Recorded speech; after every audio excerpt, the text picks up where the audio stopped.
Costa Ronin in Homeland, left, and The Americans, Showtime, FX. No, you're not seeing double. That's the same man as two very different Russian spies this season, a compassionate KGB agent on the Cold War drama, The Americans, and the sinister trickster of today's ripped from the headlines, Homeland. Try not to compare them, pleads Costa Ronin, the 39-year-old who plays, respectively, Oleg Burov and Yevgeny Gromov. They're both a product of their time and proud of their countries. Speaking to the Post in Russian accented English from Moscow, Ronin, who lives in Los Angeles these days, when he isn't shooting in New York, was KGB like KG about whether he was there for business or pleasure. He allowed, visiting his girlfriend, but I don't want to talk about my personal life. What we do know is that he was born and raised in the former Soviet Union town of Kaliningrad, learned English at 15 while working at a local radio station and, 2 years later, emigrated with his mother to New Zealand.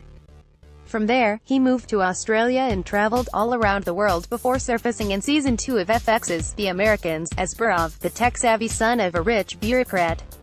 Sent to the Soviet Union's Washington, D.C., residence in 1982, he meets and falls in love with a colleague, Nina, who's having an affair with an FBI agent. In a lovely, if unlikely twist, the KGB agent and G-man team up to save Nina's life after she's sent to a Soviet prison. Ronin with Matthew Rhys in a scene from The Americans, Eric Leibowitz, FX. As the Post reported in 2016, Annette Mahendru, the actress who played Nina, was devastated when her character was killed. I know it was tough for her because it was a huge part of her life, but sometimes you have to say goodbye, Ronin says. But I heard from her a couple of days ago. She's married, with a baby, she's doing fantastic. Burov may not be long for this world, either. He had a moving scene several episodes back, leaving his wife and baby behind as he was summoned back to the US in the show's final season. Like a Russian Matryoshka doll, there are layers within layers to Costa. Noah Emmerich, who plays FBI agent Stan Beeman, tells the Post. After these many years, I still feel that there's much about him I don't know. That said, Emmerich adds, he is a serious, passionate, committed artist, and a joy to work with. At least we'll have Ronin's Yevgeny Gromov on Showtime's Homeland. Showrunner Alex Gansa tells the Post he's grateful to the creators of The Americans for sharing him, tall, dark and Russian. He's the perfect villain for our times. Indeed, when Gromov isn't tweeting fake news to foment a Waco-esque shootout, he's blackmailing a lawyer or dumping a body.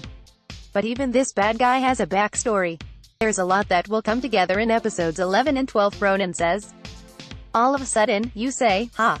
So, this is why he does what he does. Russia today is not what it was 30 years ago, he adds.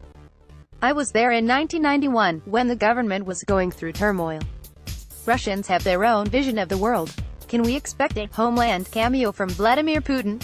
Ronin goes silent a moment, then laughs. I don't think he's got the time, the actor says. It takes so much time and effort to do this thing. But, you know, it's worth